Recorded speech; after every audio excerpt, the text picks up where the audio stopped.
ഞാൻ അസബാഹ് ലാംഗ്വേജ് അക്കാദമിയിലെ MA first year സ്റ്റുഡൻ്റാണ്. എൻ്റെ ചോദ്യം ഇതാണ്: ജർമ്മനിയിലെ എക്സ് മുസ്ലിം ആയിട്ടുള്ള ഒരു നാസ്തിക ഭീകരൻ ക്രിസ്മസ് ഘോഷയാത്രയ്ക്ക് മേൽ ആക്രമണം നടത്തിയപ്പോൾ അത് മുസ്ലിം ആക്രമണമാണെന്ന് വരുത്തി തീർക്കാനാണ് C. രവിചന്ദ്രൻ ശ്രമിച്ചത്. അദ്ദേഹത്തിൻ്റെ ഈ നിലപാടിനോട് താങ്കളുടെ വിലയിരുത്തൽ എന്താണ്?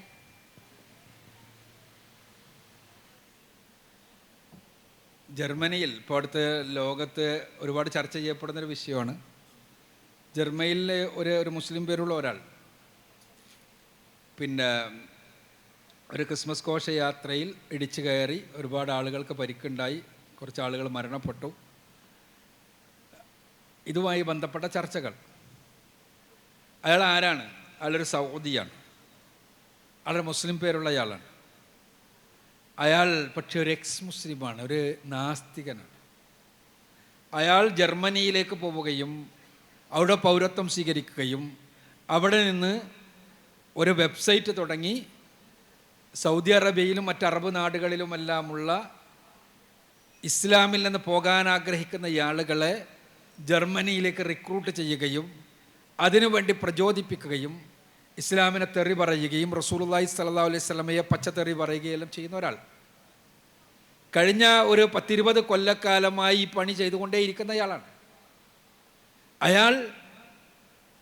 അയാളെക്കുറിച്ച് BBC ഒരു ഫീച്ചർ പോലും വന്നിട്ടുണ്ട്. അയാൾ ചെയ്യുന്ന മഹാസേവനത്തെക്കുറിച്ച്. കാരണം അയാൾ ചെയ്യുന്ന സേവനം എന്താണ്? ഇസ്ലാമിൽ നിന്ന് പോകണം എന്ന് ആഗ്രഹിക്കുന്ന ആളുകൾക്ക് ഈ വെബ്സൈറ്റിൽ രജിസ്റ്റർ ചെയ്ത് കഴിഞ്ഞാൽ അയാളുടെ സപ്പോർട്ട് ലഭിക്കും. അയാൾക്ക് അറബ് നാടുകളിൽ എന്തെങ്കിലും പീഡനം ഉണ്ടെങ്കിൽ ആ പീഡനത്തിൽ നിന്ന് രക്ഷപ്പെട്ട് അവിടേക്ക് രക്ഷപ്പെടാം എന്നുള്ള നിലക്ക് അവിടുത്തെ സിറ്റിസൺഷിപ്പും അതുമായി ബന്ധപ്പെട്ട കാര്യങ്ങളെല്ലാം ചെയ്തു കൊടുക്കാനെല്ലാം സന്നദ്ധമാകുന്നതാണ്. അയാളാണിത് ചെയ്തത്. അത് ചെയ്തപ്പോൾ ആകെ പ്രശ്നം, എല്ലാവരും കൂടി എക്സ് മുസ്ലിങ്ങൾ. കാരണം അയാളിത് ചെയ്യാൻ കാരണം എന്താണെന്നറിയാം?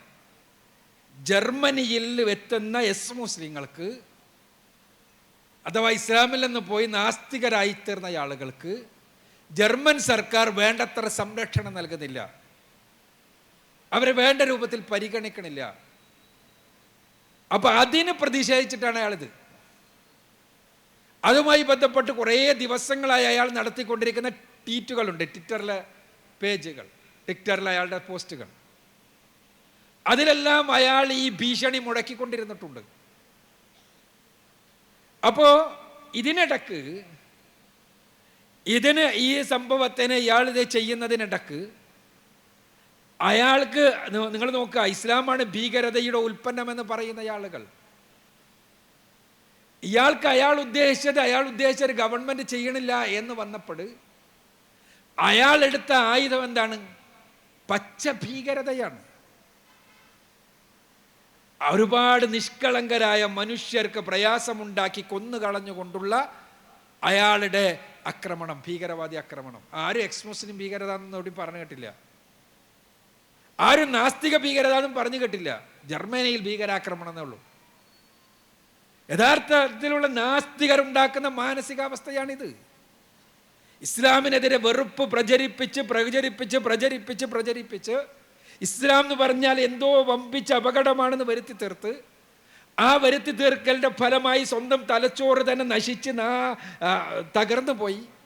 അങ്ങനെ സ്വന്തം തലച്ചോറ് തകർന്ന് എന്ത് ഇസ്ലാമിന് അനുകൂലമായി മുസ്ലിങ്ങൾക്ക് അനുകൂലമായി എന്ത് കാണുമ്പോഴും അതിനെതിരെ പൊട്ടിത്തെറിക്കാനുള്ള മാനസികാവസ്ഥ സ്ഥിതി ചെയ്യുക. ഇസ്ലാമോഫോബിയ എന്ന് പറയുന്നതിന് ഫോബിയ ഒരു മാനസിക അസുഖമാണ്. ഫോബിയ എല്ലാറ്റിനും മാനസിക. ഹൈഡ്രോഫോബിയ എന്ന് പറയും, വെള്ളം കാണുമ്പോൾ പേടിക്കുക. വെള്ളത്തിന് നല്ല പേടിക്കാനുണ്ടോ? ഇല്ല. വെള്ളം കാണുമ്പോൾ പേടിക്കുന്നത് ആ രൂപത്തിലുള്ള വെള്ളത്തെക്കുറിച്ചുള്ള മിഥ്യയായ ഭയം തലച്ചോറിൽ രേഖപ്പെടുത്തപ്പെടുന്നതുകൊണ്ടാണ്. എന്തായാലും ചെറുപ്പകാല അനുഭവങ്ങളിൽ ഇതേപോലെയുള്ള പലതരം ഫോബിയകളുണ്ട്. ആ ഫോബിയയെ പോലെ ഇസ്ലാമോ ഫോബിയ ഉണ്ടായിരിക്കുകയാണ് ചില ആളുകളുടെ തലച്ചോറിൽ. എന്താ? ഇസ്ലാമിനെ കുറിച്ച് ഈ തെറ്റിദ്ധാരണകൾ അടിച്ചേൽപ്പിച്ചിട്ട് അതിൻ്റെ ഫലമായി ഒരു മുസ്ലിമിനെ കാണുമ്പോൾ, ഇസ്ലാമിന് അനുകൂലമായി എന്തെങ്കിലും കാണുമ്പോഴേക്ക് അവർ പൊട്ടിത്തെറിക്കുകയാണ്. ഇപ്പോൾ തന്നെ നമ്മുടെ മലയാളത്തിൽ തന്നെ ചാനലുകളിൽ ഇരുന്ന് വിഷം തുപ്പിക്കൊണ്ടിരിക്കുന്ന ചില മുസ്ലിം പേരുള്ള ആളുകളുടെ സ്ഥിതി നിങ്ങൾ നോക്കുക. ഏതെങ്കിലും ചർച്ചകളിൽ പോലും മുസ്ലിം അല്ലാത്ത ഒരാൾ ഇസ്ലാമിന് അനുകൂലമായി ഒരു എന്തെങ്കിലും എന്ന് പറഞ്ഞാൽ അവർ പൊട്ടിത്തെറിക്കുകയാണ്. അവർ പൊട്ടിത്തെറിച്ചിട്ട് അതങ്ങനെ ഇല്ല തന്നെ. അയൽവാസി പട്ടിണി ഇറക്കുമ്പോൾ വയറ് നിറച്ച് ഉണ്ണരുത് എന്നാണ് ഇസ്ലാം പറയുന്നത്, നബി പറഞ്ഞിട്ടുണ്ടെന്ന് പറയുമ്പോൾ മുസ്ലിം പേരുള്ള നാസ്തികൻ പൊട്ടിത്തെറിക്കുകയാണ്. അയാൾ പറയാ അങ്ങനൊന്നുമില്ല. എന്താ ഹദീസും ഖുർആനെല്ലാം കാണാതെ പഠിച്ച ആളയാൾ. അങ്ങനൊന്നുമില്ല തന്നെ. എന്താ ഇസ്ലാമുമായി ബന്ധപ്പെട്ട ഒരു നന്മയും കേൾക്കാൻ പോലും കഴിയാത്ത വിധം മനോരോഗത്തിലായി കഴിഞ്ഞിരിക്കുന്ന ഇത്ര ആളുകൾ. ഒരു തരം മാനസികമായ രോഗമാണ്, ചികിത്സിക്കേണ്ട സോക്കട. ആ അസുഖം ഏറ്റവും കൂടുതലുള്ള ആളുടെ വിഷയമാണ് ഇവിടെ പറഞ്ഞത്. അദ്ദേഹത്തിന് ഒരാളുടെ ഒരു പേരിൽ ഒരു കോണുണ്ടെങ്കിൽ അയാൾ ഇസ്ലാമാണ്. ചെങ്കിസ് ഖാൻ എന്ന മുസ്ലിം ഭീകരൻ എന്നെല്ലാം പറയാന്ന് പറഞ്ഞാൽ ചരിത്രത്തിൽ വിവരക്കേടുണ്ടായാൽ പോരാ, വിവരക്കേടിൻ്റെ ആടെ എത്രയാണ്. ഒരു കാലത്ത് മുസ്ലിം ലോകം ഏറ്റവും കൂടുതൽ ഭയപ്പെട്ടിരുന്ന ഒരാളാണ് ചെങ്കിസ് ഖാൻ. താർത്താരി, മംഗോളിയൻ അധിനിവേശക്കാരൻ. അയാൾ ചെങ്കിസ് ഖാൻ, ഖാൻ എന്നുള്ള പേര് പൊതു മുസ്ലിങ്ങൾക്കാണ് ഉണ്ടാവാറ്. അപ്പോൾ ചെങ്കിസ് ഖാൻ മുസ്ലിമാണ്. ഒരു മനുഷ്യൻ പറയാണ് അയാളാണ് അത്ര ഇവിടുത്തെ മഹാബുദ്ധിജീവി. ചെങ്കിസ് ഖാനെ മുസ്ലിം ആക്കുക. അതേപോലെ തന്നെ ഇബ്നു സീന എന്താ കുറെ നന്മ ചെയ്ത ആളാണ്, മരിച്ച ആളാണല്ലോ. കുറെ ശാസ്ത്ര സംഭാവന ഉണ്ട്, ആ സംഭാവന ഒന്നും പിരിക്കാൻ പറ്റില്ല. അപ്പൊ ഇബ്നു സീന യുക്തിവാദിയായിരുന്നു. ഇബ്നു സീനയുടെ ഒരു പുസ്തകം തന്നെ അള്ളാഹു ഉണ്ട് എന്നതിനുള്ള പ്രകൃതിയിലെ ദൃഷ്ടാന്തങ്ങളും തെളിവുകളാണ് ഒരു ബുക്കിന്റെ പേര് തന്നെ. പക്ഷെ ഇബ്നു സീന യുക്തിവാദിയാണ്. അയാളാണ് പറയാണ് ഇബ്നു സീന നാസ്തികനായിരുന്നു. കാരണം എന്താണ്, എന്തെങ്കിലും നന്മകൾ ചരിത്രത്തിൽ ഒരിടത്തും ഒരു മുസ്ലിമിനും ഇല്ല. ഒരു ചങ്ങാതി പറഞ്ഞിട്ടില്ലേ, എന്താണ് ഖുർആനിൽ യേശുക്രിസ്തു പറയുന്നത് ബൈബിളിൽ അയൽവാസിയെ സ്നേഹിക്കുക എന്നുള്ളൊരു നന്മയെങ്കിലും ഉണ്ട്, ഖുർആനിൽ അതിന് തുല്യമായ ഒരു നന്മയെങ്കിലും. എനിക്ക് പറയാൻ തോന്നിയത് അയാളുടെ വർത്തമാനം കേട്ടപ്പോൾ ഖുർആനിൽ ഏറ്റവും വലിയ നന്മ വിഡ്ഢികളെ കണ്ടാൽ സലാം പറഞ്ഞ് പിരിയണമെന്നുള്ളതാണ് ഖുർആനിൽ ഏറ്റവും നല്ല ഉപദേശം. അയാളുടെ പറഞ്ഞ് കേട്ടപ്പോൾ തോന്നിയെന്നാണ് പറയാൻ തോന്നി. വിവരമില്ലാത്ത മനുഷ്യന്മാരുണ്ടല്ലോ, താങ്കൾ വിചാരിക്കുന്നതാണ് ഏറ്റവും വലിയ ശരിയെന്ന് മാത്രം ചിന്തിച്ചുകൊണ്ട് വിവരക്കേടുകൾ മാത്രം പറയുന്ന ആളുകൾ, അവരെ കണ്ടാൽ അവരോട് സംസാരിക്കാൻ നിൽക്കാതെ സലാം പറഞ്ഞ് പിരിയണമെന്നാണ് സലാമ എന്ന് പറഞ്ഞില്ലേ. അവരോട് വർത്തമാനം പറയാമെന്ന് കേൾക്കണ്ടെന്ന് ഖുർആൻ പറഞ്ഞല്ലോ. അതാണ് ഖുർആനിൽ ഏറ്റവും വലിയ നന്മ എന്ന് പറയാനാണ് അയാൾക്ക് മറുപടി അറിയാൻ എനിക്ക് തോന്നിയത്. കാരണം അയാൾക്ക് വേണ്ടി അയാൾക്ക് ഫിറ്റായിട്ടുള്ളൊരു ഒരു വചനം അതാണെന്ന് തോന്നി. ഖുർആനിലൊരു നന്മയാണ്. ഞാൻ പറയുന്നത് എന്താണെന്ന് അറിയോ, ഇതേ ഇസ്ലാമോഫോബിയ അഥവാ ഇസ്ലാം വെറുപ്പ് തലച്ചോറിലേക്ക് അടിച്ചടിച്ച് കയറ്റിയതിന് ഫലം അത് തന്നെയാണ് അവിടെ ഉണ്ടായത്. അത് തന്നെയാണ് അവിടെ ഉണ്ടായത്. അവസാനം അത് ജർമ്മൻ ഗവൺമെന്റിനുള്ള വിരോധമായി മാറുകയാണ്. കാരണം മുസ്ലിങ്ങളെ മനുഷ്യർ എന്നുള്ള നിലക്ക് പരിഗണിക്കുന്നു ജർമ്മനിയിലെത്തുന്ന ഇസ്ലാമിൽ നിന്ന് വന്നുകൊണ്ട് ജർമ്മനിയിലെത്തുന്ന ആളുകൾ ആരെങ്കിലും ഉണ്ടെങ്കിൽ അവരെ സ്വാഭാവികമായും ഒരു ഇമിഗ്രൻസ് എന്നുള്ള നിലക്ക് പരിഗണിക്കും. അവർ ആരാണെങ്കിലും ഏത് രാജ്യമാണെങ്കിലും അങ്ങനെയേ പരിഗണിച്ചിട്ടുള്ളൂ എന്നുള്ളതാണ് പ്രശ്നം. ഇതിന് പൊട്ടിത്തെറിച്ച, ഇതിന് വിരോധമുണ്ടായി, അങ്ങനൊരു മനോരോഗത്തിൽ ചെയ്തതാണ് അദ്ദേഹം. ഈ മനോരോഗമാണ് ഇന്നത്തെ നവനാസ്തികന്മാർ വളർത്തിക്കൊണ്ടിരിക്കുന്നത്. ഈ മനോരോഗത്തിൻ്റെ ഏറ്റവും സൂപ്പർലെറ്റീവ് ഡിഗ്രിയാണ് ഇവിടെ കണ്ടത്.